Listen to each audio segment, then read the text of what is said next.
In this video clip, we learn how to use Excel one-way table to run a sensitivity analysis. So here we want to calculate x plus 5.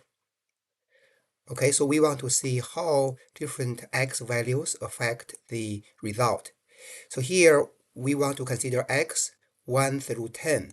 Okay, to do that, we need to organize x as in column G. We leave one cell open for the variable. So here we put another column H for x plus y. Here we type x plus, here we use 5, okay? We want to change 4 for the values in column X. So here we carefully select exactly the range here, okay? So from G2 to H12.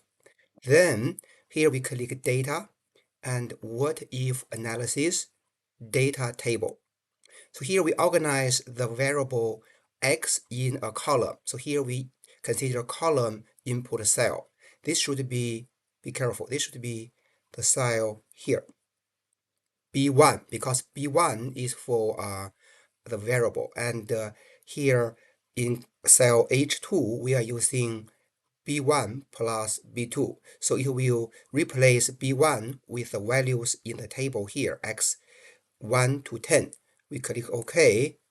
You see we obtained here 1 plus 5 through 10 plus 5. So this is a one-way table for changing one variable in a column. Similarly, we can change one variable in a row.